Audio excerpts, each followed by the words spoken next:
We're back. Carter the Power Bryant. Good evening, good sir. How are you? Blake, a very happy college tackle football Monday to you. Oh, yes, you freaking kidding me. Media days keep going on, and I saw your tweet earlier. Your frustration trying to watch Big Ten media days. What was up with that, bud? I think I was led astray. Joe told me that Tony Petitti talked today at 1 o'clock, but he was wrong. They just actually didn't start today. But Joe told me that they start today, and I was like freaking out. I'm like, you're not even televising this thing? And so Joe was wrong. So when is it? Tomorrow through Thursday. Yeah, it's the Big Ten Network apparently. It's going to be showing the Big Ten Media Days. Yeah, because I had a guest reschedule this week because of Big Ten Media Days. But normally, like, you would think it would start on Monday. On a Monday. Yeah, because what happened was I started scrambling trying to find it myself. But yeah, Blake, good to see you, man. Good to see you as well. Tony Petitti, I mean, for what it's worth, Carter, I think he's getting shoved in a locker by Greg Sankey right now. Ooh. We got a hashtag Ruffino's rants midway through the show. Why do you say that? I'm curious. Tony Petitti came out today and defended Michigan, even though they got the Matt Weiss scandal still going on. I think that there are just a couple of things, him not wanting to go to the 5-11 model and then him not coming out and defending anything and being really quiet. I think it's hurting him. I think Sankey's airtime's hurting him. Yeah, I could see that. I mean, it is interesting because there have been so many championship teams that have their own scandals that they deal with, right? There's many that talk about Georgia and all the off the field stuff that Kirby has dealt with, but like I can't really remember a national champion with so many different types of baggage, right? It's every last little thing. So to defend the Big Ten a little bit, Michigan was so rogue in so many different ways. It makes you go, what the hell was Harbaugh conjuring up over there? So, I mean, LSU got a lack of institutional control on their ass. Yeah. With the Gloria Scott and the all the stuff that went on with Sharon Lewis and Les Miles and, I mean, Will Wade. And, boy, we had a postseason ban. Vidal Alexander, we got a postseason ban. And this dude's stealing girls' photos off of their phone from state to state and other athletes allegedly, all this being alleged, and Matt Weiss going out there stealing photos of naked women on his campus and athletes.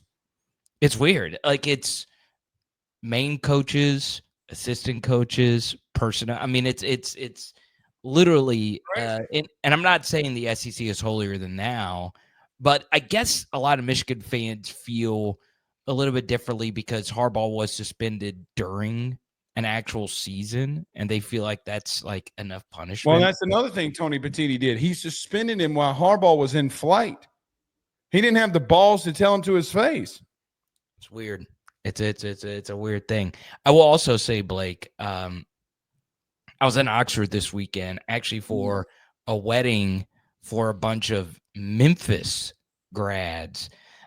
Imagine what my Memphis friend group chat was today when the Big 12 said, you're not good enough. You give us $200 million, but your biggest star is a penny. Are you kidding me? You're not getting in our conference right now. So I hope people understand your penny comment there. Oh, well, real ball knowers know about Anthony and the job he's done as their basketball coach. But, you know, I'm just so happy that my team is relevant. I'm so happy my team is in the best conference because it's tough. And also, like, this was interesting. I was on the streets of Oxford and, I got there Saturday morning for a wedding that was Saturday night. I got to stay on a hotel that's like right in the middle of their downtown. And I went and talked to so many Ole Miss fans. And I thought that they were going to be a little bit more on my side, in that last year was really their year. And, I thought they would be looking No. in the rearview mirror. No, Ole Miss fans think they're going to be something now.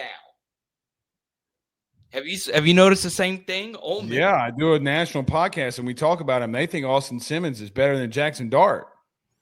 off of one drive. And the drive, and like we've discussed, that one drive was really good. But what's interesting is you can look at a lot of different quarterbacks that come They think in. he's Tua. Right, because he wears number 13 And he's a lefty. And I mean, I do think because Tua is so injury prone and kind of robotic as a QB, people forget how good he was in college. I mean, you remember Tank for Tua. I mean, yes. But this is just truthful, Blake. Going into the No, it was Joe Burrow. Yeah, yes. So right, going into the Burrow Tua game, most people would still have taken Tua over Joe before they actually settled it on the field, right? Which obviously is dumb in retrospect, but that's how good Tua was. All right, he was legit. Just I had the hip injury and then obviously the concussions and all of that. But going back to Ole Miss, I'm just like, there's no way. Like, there's no way that with all that they lost. I mean, this isn't Georgia, right? This isn't because you remember that 2021 Georgia team lost all those great players, but 2022 Georgia was a better team in my mind. That's just not going to happen at Ole Miss. I just think they lost too much. And I do like the fact that we get them somewhat earlier in the year, and LSU is really going to be like their toughest game early in the year. So I kind of hope Ole Miss is undefeated and just way too optimistic before LSU takes care of business versus them. Don't do that. Brother, he's had 10-win seasons in the SEC with lesser teams than this one. Oh, interesting. I mean, he has. No, okay, so Lane's two best teams, he crumbled. Yeah. The 2022 and then this past year. It was the teams that everybody thought wouldn't be worth a damn were the teams that went stupid. So you think this roster is better than the Matt Corral teams?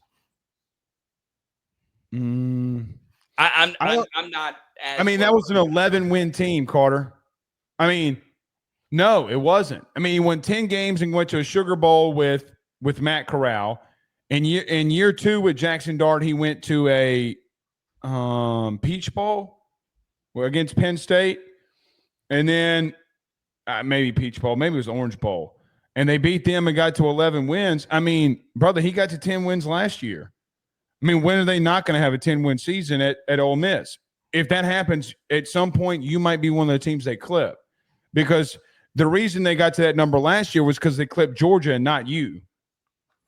So would you agree, Ole Miss, now that they got to play Jake Reslaf in week 4 versus Tulane? He won't start. Oh, you don't think so? No, I don't. All right, so you think Ole Miss will be 4-0. Georgia State at Kentucky, Arkansas, Tulane. I think Arkansas can give them problems. True. Okay, and then they welcome LSU to beautiful city. How does LSU play on the road? That's a lot of questions that we got to go through LSU too now. Yeah, look. Do you agree? Speaking about the LSU thing, do you see everybody freaking out about the Garrett Nussmeier and LaNorris Sellers first team thing? Speaking of like all of that, I think that was the best thing in the world to happen to LSU. Why? The absolute, but because you want your players with a chip on your shoulder. But Garrett Nussmeier doesn't have a chip on his shoulder, Blake. He's got a zap on his trap. He's coming for it all, baby. Oh, you got to be ready for the Nuss bus. Now he's got this extra little bit of motivation. Are you kidding me? That everyone in the media, I would have thought the media would have voted Garrett over LaNorris.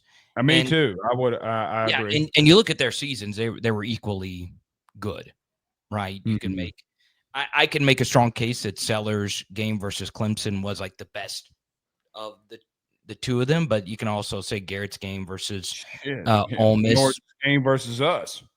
Yeah, yeah, it might have been the best half of Right. either of the two of them. But honestly, like I mean, he I did break 27 tackles in the second half versus Texas A&M, literally. yeah, I mean, look, the Sellers Clemson game was the best rushing quarterback performance from a non-Cam, non-Jaden QB I've ever seen. I mean, it really was like, I mean, the runs and he runs a different style than both of them as well. The runs he had in that Clemson game were just stupid. Like, I mean, it was all the tackles he was breaking as a QB, which is ridiculous. Versus Clemson, right? Is one of the best defenses in the country last year. So I do think he's a real deal. I do think he's obviously very, very, very good. But Nuss has a lot of advantages over him. Nuss doesn't have a new OC he's got to break in. I think Loggins was better than what a lot of people expected last year. And Does play callers and staff around them go into who you think the best quarterback is? oh well, if I'm predicting who's going to be all SEC, sure. Okay, makes sense. But Continue. Yeah, continue. but yeah, I get what you're saying. Who's the actual better player? Yeah, continue. You're right. Continue. Well, one thing that's going to be interesting though is Nuts just has far better weapons. Agreed. I mean, Rocket Sanders was such a big piece of what they did, and they're going to need Nicholas Harbor to be something. Now, what was very fascinating, Blake, was I did a Nick Harbor film study on Power Hour SEC recently, and a lot of the numbers and peripherals kind of line up with Brian Thomas Jr.'s sophomore season. So, look, Nicholas Harbor's been a big disappointment. I don't think he's as nuanced and as good as BTJ. I was very high on BTJ before his junior season. And I do think Harbor is a little overvalued, but man, I mean, at the end of the year, he really started to turn it on. He did. Nick Harbor had a really good game versus Clemson, one of the few bright spots in that game versus Illinois. And obviously, athletically, he's as good as it gets when the size speed combo. So I'm interested to see him, Brown, and that wide receiver room where I feel a lot more comfortable with Garrett's surroundings than LaNorris. Yeah, I mean, look, I think when you talk about Ole Miss in your earlier segment, you talk about Sellers, you talk about all these quarterbacks. I think it's a conversation that we had 2 weeks ago in reference to Carter. I could make the argument just because of the quarterbacks, you're the deepest conference. Yeah, I mean, there's a lot of national people that are saying the same thing as you, Blake. The SEC Again, Diego Pavia might be your ninth best quarterback in this league. Yeah, it's very strange to say the least, because it used to not be that way in the SEC, where the bottom half QBs were terrible. It is interesting. I watched a lot of Blake Shapen today, and part of why I did that, Blake, was because I watched a lot of Michael Van Buren over the last week, and I don't know if Mississippi State made the right decision. I don't know if I would have let Michael Van Buren walk out of that door based on some of the stuff that you saw from him, especially as a deep ball thrower. Whereas Shapen, I think, was fine, even though obviously Mississippi State had about as disastrous of a start to a season as you possibly could. But when I dug deeper, called some Mississippi State folks and so on, Blake, that was one of the worst coaching staffs I've ever seen a first-year coach put together. I mean, that was atrocious. But I saw some of the vision that Jeff Lebby had with his play calls and what he wanted to do offensively. His wide receiver play last year was really good. Yeah, Craver and honestly, Coleman for them, who's now in Missouri, the highest rated PFF wide receiver returning to the SEC was honestly, I was shocked by this, was Jeremy Bernard of Alabama. I don't fully agree with that. Obviously, Ryan Williams is better, but Coleman was actually number 2, right? He's a wide receiver in Missouri. I think is a very underrated. But I say all that because, man, I really enjoyed watching Michael Van Buren play QB. I really, really enjoyed watching him. He's I think he plays QB in a very calm manner. Many people consider him, Blake, as a runner. That's not really his game, even though it is an aspect of his game. And Blake, he throws a beautiful, catchable, well-weighted deep ball that is not normal for a smaller QB that has speed and the willingness to run. He keeps his eyes down the field to give his receivers chances to go make plays. So I walked away a lot higher on Michael Van Buren.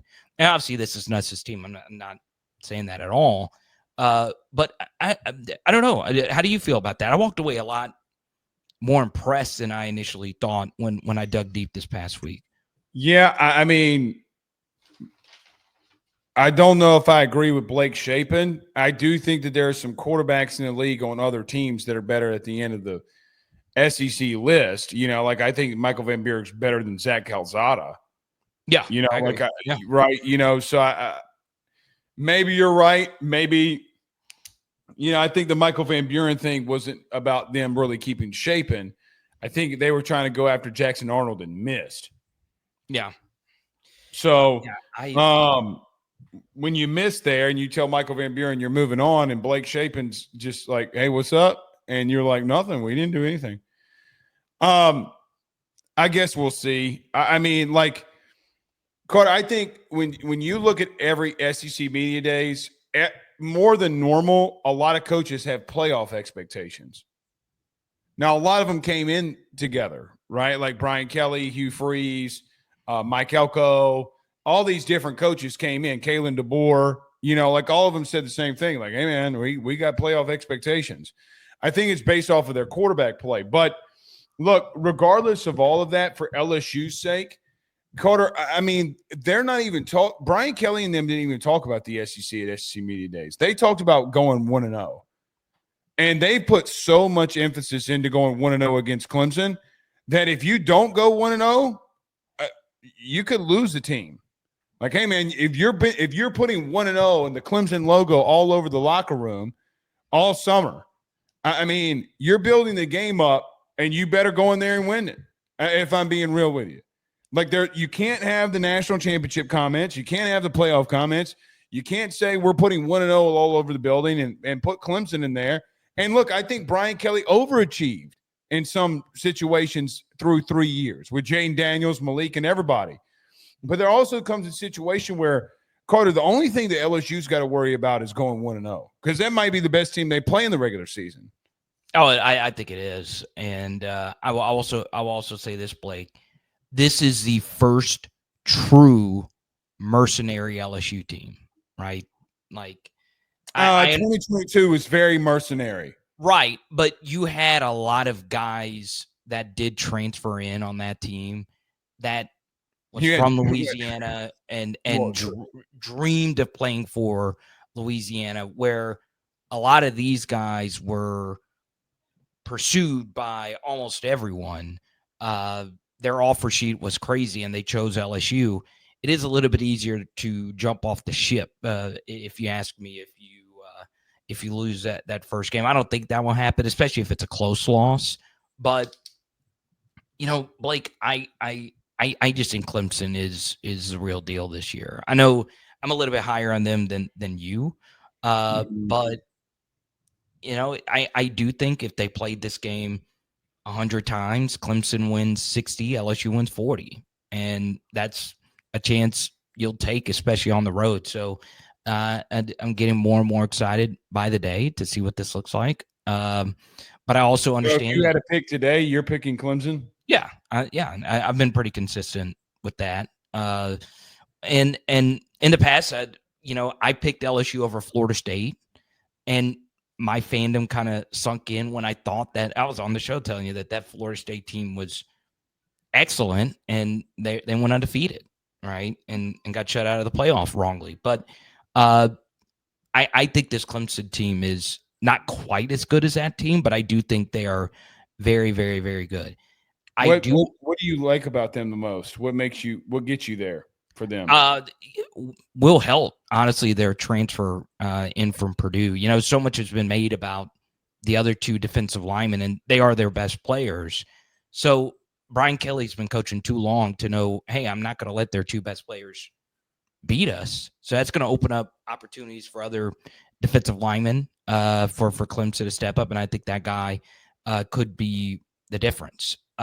You know, you look at a lot of those Florida State matchups, Braden Fisk and Jared Verse gave you issues, but his name slips my mind. Zero was the defensive lineman that killed you. Patrick Payton, a lot of these different side defensive linemen stepped up and made plays versus you to win that game.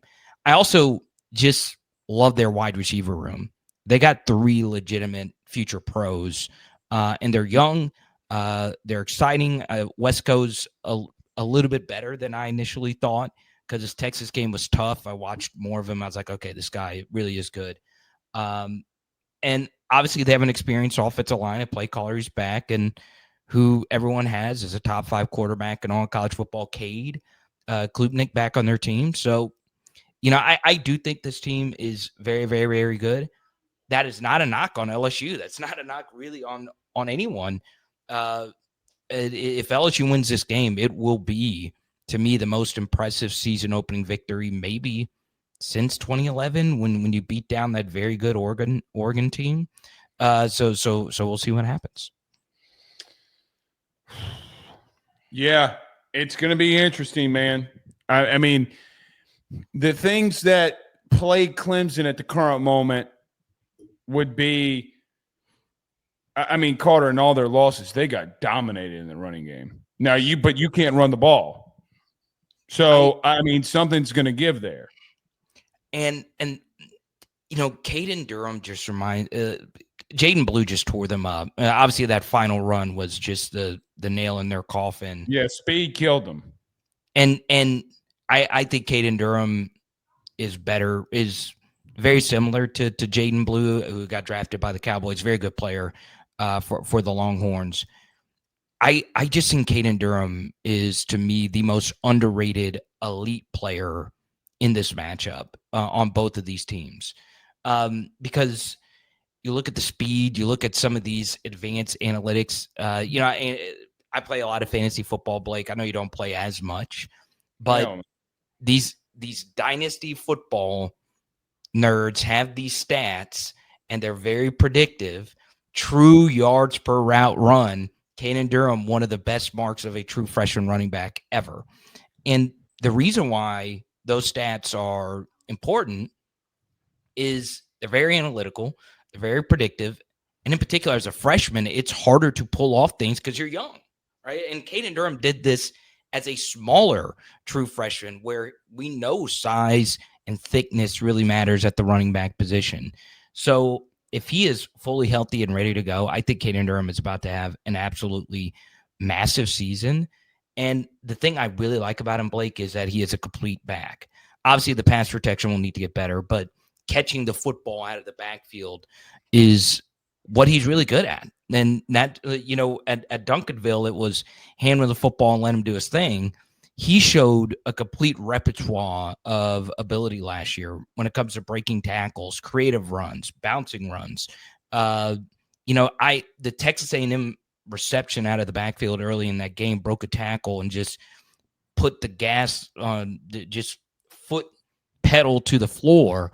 That is some of the most insane burst I've ever seen from an LSU running back ever. So Durham, to me, very well could be the guy that after week 1, you know, there's so much buzz on Nuss, there's so much buzz on the new guys coming in. Durham has kind of become the forgotten piece of the puzzle going into this game. Yeah, because your interior offensive line is brand new, pretty much. I mean, and look, he's not going to have a big season as the big guys in front of him don't, you know, get pushed around again. So I I do think Caden can have a good year. I don't know about a great year. Carter, I think the biggest thing for LSU, one of the biggest things, I'm not going to say the biggest thing, but Carter, they got to find a way to run the football. That's just simple. I mean, it's just it. Yeah. Or do extensions of the run game. Like we can come up here and break all these things down. We could use analytics and to me, it doesn't matter. At some point, football is football. And either you're going to have to do what Sark did against Ohio State and throw the running back the football out of the backfield and just get 6 yards and get down, or you're going to have to find a way to run it. Now, I know BK said that he's pretty bullish on this offensive line. I'm not there. I don't know. I know you're not. There's no way that he can be there. Let's just be real. No. Now, he's been coaching football for 30 plus years. He knows a little bit more about players and them coming in more than you and I will ever. No. So maybe he does see something. But you gave up 6 sacks and a half, and you couldn't run the ball. And then the whole narrative from the media corps that was at the game was, oh, they're absolutely killing this defense on the 1 yard line in the red zone.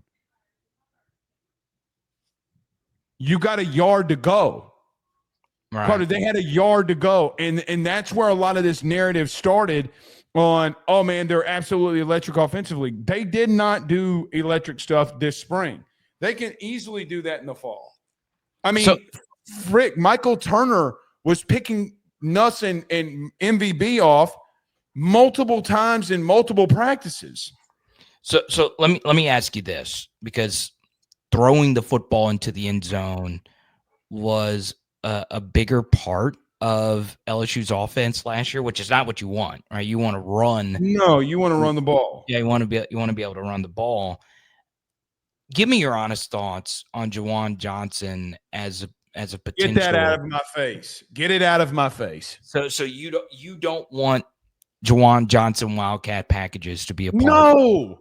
If Garrett Nussmeier is the quarterback that everybody believes that he is, you want to take off the number 1 overall pick for a Wildcat package, then you're not going anywhere. If this were Tim Tebow, Cam Newton, somebody like that can really get it done, fine. But no, like Carter, a Wildcat package and taking Garrett off of the field, okay? The Saints could do it because Taysom's a different breed and they're not sucking offensively. Sean Payton didn't suck offensively with Drew Brees. It didn't happen. They just found it's another creative way to run the football. Carter, you got to just run the ball on a traditional dive. And if he goes in the game and that's how you got to generate runs, like, get it out of my face. I needed it. I needed this. I mean, we make up so much bullshit. Like, there's so much rat poison, as Saban would say. There's so much rat poison about what we should and shouldn't do. No, at the end of the day, you need to line up and run a basic dive that can give you 7 yards. I'm not a huge Wildcat guy. You better be special. And I'm not talking about K. You better be out there being able to run the football, because if you got to legitimately be able to run the ball to beat Clemson. You're not going to go in these stupid ass Wildcat packages and do it. You're not winning the game like that. You got to be able to line up and run the football. Like, Carter, why did the Dolphins, the Ronnie Brown stuff was cool. Why did they still go 3-13? Well, and it was also new. Like, no one really knew what to do with it. Right? Okay, well, it's not new now. Yeah, no. I was just. He better be Jaden Daniels. He better be the second coming. You're going to take out a first-round pick in the red zone. You're going to take out a number 1 who you believe is going to be the number 1 overall pick when he's in the red zone for a Wildcat package with the game on the line. Just for the record, I said the exact same thing in my Van Buren film review. Like, I don't want number 13 off the field ever. No, unless unless you rep the Wildcat a lot in Carter, practice. none of that matters.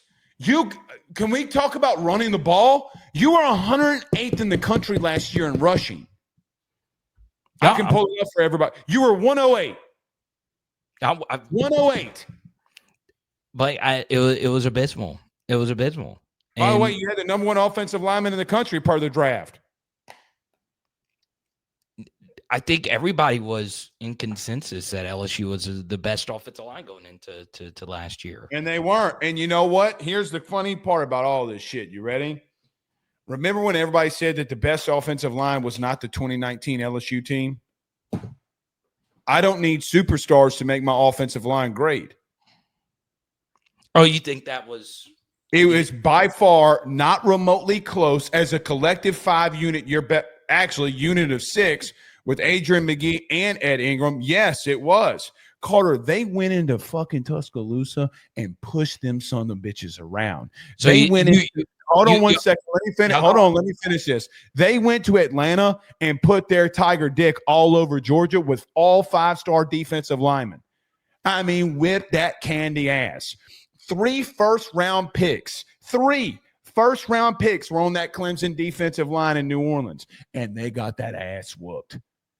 Clyde Edwards-Helaire was bending them over doggy style. And you're going to sit here and tell me that 2019 offensive line didn't dominate? You're outside of your box.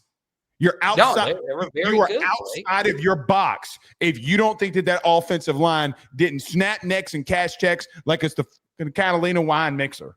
Okay, so but you're saying that is the best LSU offensive line without a doubt because of modern era. So pre Brian Kelly. Of the Saban, no, all of them, all of them. Carter, they had better rushing stats per rush than any LSU offense ever. That does not happen with it. And by the way, you've had Les Miles, Leonard Fournette, and the boys. When Leonard Fournette and them went up against the boys at Alabama, they got their shit pushed in. We went into Tuscaloosa and bent them over and smacked that ass daddy style. Okay, so did I say daddy or should I say Diddy? Oh God, please, dear God, please, baby oil and all, jump into an erupting volcano. So now you're making me want to go and rank all of the best LSU. 2019 will be the best. I don't. They whipped that candy ass. Carter, they whipped everybody. 2011 was great. No, it wasn't. No, it wasn't. It wasn't great. It was good. Wasn't great. Carter, you played Bama twice and you didn't score a touchdown. Please do not come at me and tell me that you were great. Don't you ever come to me in a sentence and tell me that the 2011 offensive line was the best when they had 8 quarters and didn't score 1 touchdown against Bama. Don't you ever do that to me again. Well, let me ask you this. Is football easier if Joe Burrow's your quarterback compared to Jordan Jefferson? You should be able to score a touchdown in 8 quarters. When hold on. Do you understand what when they know you're running toss dive? I don't give 2 Rudy Poos. Do you understand what we just said? 8 quarters. I have to go. You couldn't generate a drive. I just don't. That 2011 group was very good. The 2007 that defense carried your ass. The 2007 group was good. Carter, we had to come back in the SEC championship game because they couldn't run the damn ball, and Tyrann Mathieu had to go legendary on that ass. No, look, I honestly am siding with you on this. I would say probably 2019 is probably the best LSU offensive line. I just don't think it's clear. I just don't. I just don't. Carter, it don't matter if you're running toss dive or if you're running dive in general. Carter, teams know that Bama was running dive and Eddie Lacy didn't do shit. They didn't do shit. Carter, if you are moving the dude in front of you if the dude in front of you is not better than you and you are moving him along the offensive line in the running game, you will have success. Next I don't care what offseason, I will dedicate a full week of my life ranking there won't be a team better than 2019 LSU. You can book that right now. I'm promising. Well, a team, yes, but we're talking just. They had 6 offensive linemen. 3 of them just got paid like what a $90 million guarantee between the 2 of them. I mean, no, I would. Hot take. 79 might be one of the best centers, if not the overall best center that you've ever had. And Lloyd Cushenberry. I would agree with that, and it's. I mean, I love Ben Wilkerson, but I do, but ain't nobody was been better than 79 ran shit. Yeah, go back and watch any 2019. Go back and watch any 29. Burrow talked about this. Go listen to the interview of Joe Burrow talking about pass protection and talking about Lloyd Cushenberry. No, go back and watch the film. Burrow would come out here and say, "Hey man, I would make a call," and he would check it and say, "Joe, check here." I went full Diddy style, baby oil and all. That's the second Diddy reference. That's well, I can't talk about the Epstein files. Eli Drinkwitz already did that at SEC Media Days. Next thing you know, we got a. By the way, I'm assuming Eli, as we get out of here, I'm assuming Eli Drinkwitz is now your favorite coach of all time, right? Oh, dude, he can drink bleach and jump into 12 erupting volcanoes for even referencing a 30-team college football playoff. Drink. I know life is easy with your cupcake schedule that you start with every single season. But a 30-team college football playoff is disgraceful. It's disgraceful. Disgraceful. Drink. I don't get it. But he's now been on like multiple shows trying to explain it and saying, well, we wouldn't even need a committee. Yeah, you would need some kind of committee to determine things. He wants play-in games. I mean, if you do the AQ, here's the ironic thing. You ready? Yes. If you do the automatic qualifier, and me and you have talked about this ad nauseum during the offseason, you do know that we have to do play-in games on Championship Saturday. You do realize that 24 teams will play that week just in the P4. The group of 5 will do it too. I don't hate that, but you do realize that you're generating a 30-plus team playoff. You're already doing it with the AQ model. Yeah, that's a good way of looking at it. I haven't thought about it that way. Yeah, no, you're right. So, you're already essentially. That's what. Look at you. It's what you're doing. So when I come out here and I cover this sport from a national perspective, and everybody comes after me and talking about, well, Blake, why do you like the 5+11 model? Because it's the best chance of me getting all teams in. Carter, they are giving you here's what Greg Sankey and all of them are trying to do. Tony Petitti the most. They're trying to make a 30-team playoff without you realizing it. They are legitimately trying to do that. Guess what? You make more TV revenue when the play-in games. It's the same thing. You don't have to slap on the college football playoff to put it on there. It could be the SEC's logo that you're slapping on there. I get it. Here's another thing. That's why I don't want these other conferences to have their hands in any form of decision-making or getting any guaranteed spots. Because if you start doing that, the game that we know will take a massive hit. Go to the AQ model. I double dog dare you.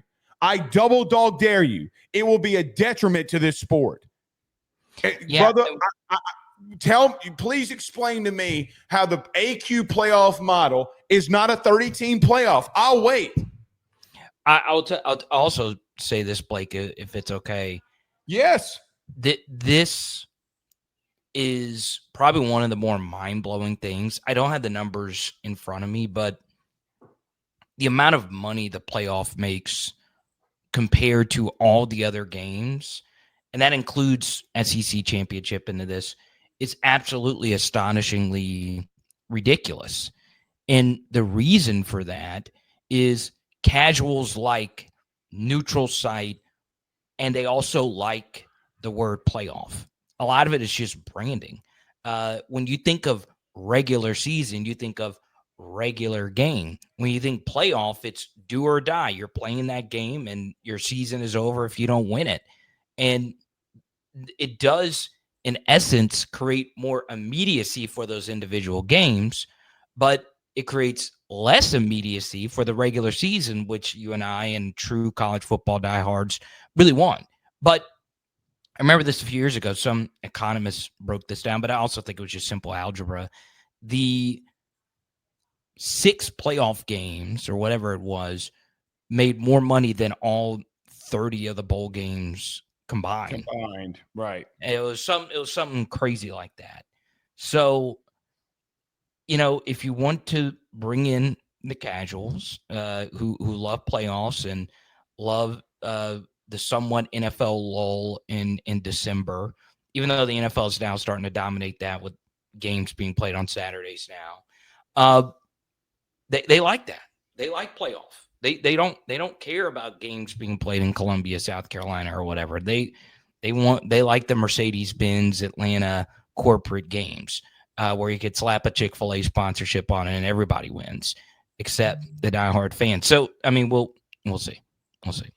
It's a 30-team playoff, man. I mean, there's a reason Greg Sankey hasn't accepted this. All right, last thing. Tony Petitti is a TV executive.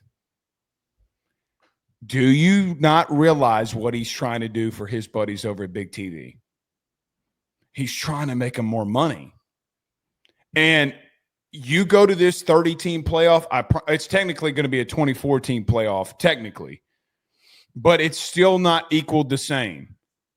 If I tell Texas Tech that they got to go up against Iowa State and I tell South Carolina they got to play Bama or Georgia, it does not equal. It doesn't equal. I'll give you one take. It doesn't. I'll give you one take. And I was going to save it for my show tomorrow, but you're my best buddy. It is interesting. And keep this a secret. Don't tell anybody, okay? Okay. It is interesting some of the media moves the Big Ten has made. I'm not just talking about I'm not just talking about Barstool. All right, because their biggest college football guys are SEC, all their big hosts, Casey Smith's A&M, so on and so on. Right, but Dave Portnoy is a Big Ten guy. He'll be on the Big Noon Kickoff and all of it.